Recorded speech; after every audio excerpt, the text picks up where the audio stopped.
मुरादाबाद यानी कि western UP में केंद्रीय गृह मंत्री अमित शाह कह रहे हैं कि जो पश्चिमी उत्तर प्रदेश करेगा वही पूरा यूपी करेगा। मतलब अगर बीजेपी पश्चिमी उत्तर प्रदेश में वोटर्स को समझाने में कामयाब रही तो फिर मिशन 80 अचीव हो जाएगा। ये बहुत महत्वपूर्ण बात कही है गृह मंत्री अमित शाह ने।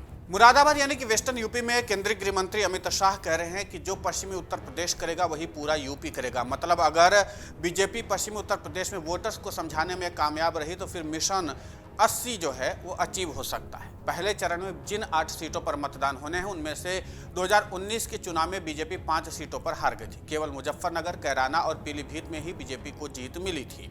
समाजवादी पार्टी ने मुरादाबाद और रामपुर की सीट पर कब्जा किया तो सहारनपुर, बिजनौर और नगीना में बीएसपी उम्मीदवार जीते थे। इन 8 सीटों पर मुस्लिम वोट बहुत महत्वपूर्ण है। सहारनपुर में मुस्लिम वोटर्स की आबादी करीब 39% है। वहीं कैराना में मुस्लिम मतदाताओं की संख्या की बात अगर की जाए तो तकरीबन 38% है, जबकि मुजफ्फरनगर में मुसलमानों की आबादी 37% है। बिजनौर में यही आबादी 38% के ऊपर है। नगीना में 42% है, मुरादाबाद में 45% है और रामपुर में सबसे अधिक 49% मुस्लिम आबादी है। वहीं पीलीभीत में 25% मुस्लिम आबादी है। यानी कि इन सीटों पर बीजेपी को अगर कमल खिलाना होगा तो उन्हें एक मुश्त हिंदू वोट एकजुट करना होगा। यही वजह है कि अमित शाह की बातों को बीजेपी के स्टार प्रचारक और सूबे के मुख्यमंत्री योगी आदित्यनाथ आगे बढ़ाते हैं। योगी जी कहते हैं कि जाति के सौदागर आएंगे और सौदाबाजी करेंगे और गायब हो जाएंगे। वो वोटर्स को सचेत करते रहते हैं कि उन्हें किसी भी व्यक्ति के बहकावे में नहीं आना है जिससे राष्ट्रवाद खतरे में आ जाए। योगी ने अपने भाषण में राष्ट्रवाद और लॉ एंड ऑर्डर का जिक्र किया है। 2019 के चुनाव में 65 सीट जीतने वाली बीजेपी की नजर इस बार राज्य की 80 सीटों पर है और इसीलिए बीजेपी सबका साथ, सबका विकास और सबका विश्वास एजेंडे के साथ यहां पर प्रचार करने में लगी हुई है। इसके लिए बीजेपी मुस्लिम बहुल सीटों पर विशेष ध्यान दे रही है। मिशन 80 के लिए बीजेपी ने जो रणनीति बनाई उसमें हिंदू वोट को एकजुट करना और तुष्टीकरण की नीति को लेकर के विपक्ष पर जबरदस्त प्रहार करना है।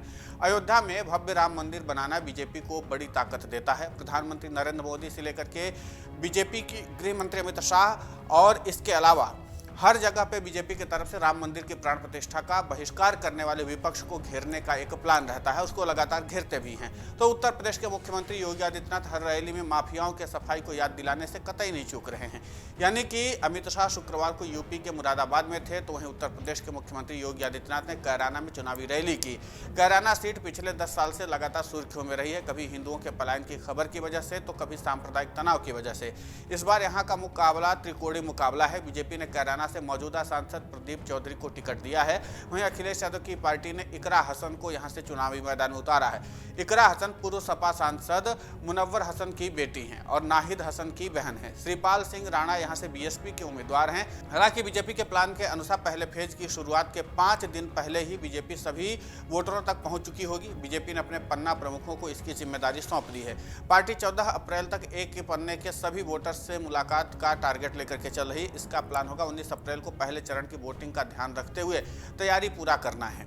चुनाव के लिए वोटर लिस्ट के एक पन्ने में 60 वोटर होते हैं। अब हर पन्ना प्रमुखों को 14 अप्रैल तक पन्ने के उन 60 वोटर्स से मुलाकात करनी होगी। हर पन्ने का एक प्रमुख है जिसको ये जिम्मेदारी सौंपी गई। पन्ना प्रमुखों को जिम्मेदारी दी गई कि वो 14 अप्रैल तक अपने पन्ने में शामिल सभी 60 वोटरों से मुलाकात कर रिपोर्ट सामने रखें। 14 अप्रैल को बीजेपी अपने पन्ना प्रमुखों की बूथ लेवल पर बैठक बुलाई है। इसी बैठक में सभी पन्ना प्रमुख रखेंगे और इसके बाद अपने अपने पन्ने की प्रगति और वोटरों से मुलाकात का ब्यौरा पार्टी के सामने रखेंगे। इसी रोज पन्ना प्रमुखों का समरसता भोज भी होगा। सभी पन्ना प्रमुख अपनी अपनी टिफिन लेकर इस बैठक में हिस्सा लेने जाएंगे। इस बैठक के दौरान सभी पन्ना प्रमुख एक दूसरे के साथ बैठ करके भोजन करेंगे। बीजेपी ने इस प्लान के जरिए राज्य में करीब अपने 6 करोड़ वोटरों को बढ़ाने का प्लान तैयार कर रखा है। पार्टी हर बूथ पर 370 वोट बढ़ाने का प्लान लेकर के चल रही, यानी कि कुल मिलाकर के यह कि 1.63 हजार बूथ हैं। ऐसे में पार्टी ने 6,03,10,000 वोट बढ़ाने का प्लान तैयार कर रखा है। अब ऐसे में देखना दिलचस्प होगा कि जिस तरीके से प्रधानमंत्री नरेंद्र मोदी से लेकर के तमाम बीजेपी के जो नेता हैं इस तरीके की रणनीति अख्तियार करें, इसका फायदा आगे कितना मिलता है। अगर आप ये वीडियो YouTube पर देख रहे हैं तो हमारे चैनल को सब्सक्राइब करें और बेल आइकन को दबाना ना भूलें। अगर आप Facebook पर ये वीडियो देख रहे हैं तो हमारे पेज को लाइक करें।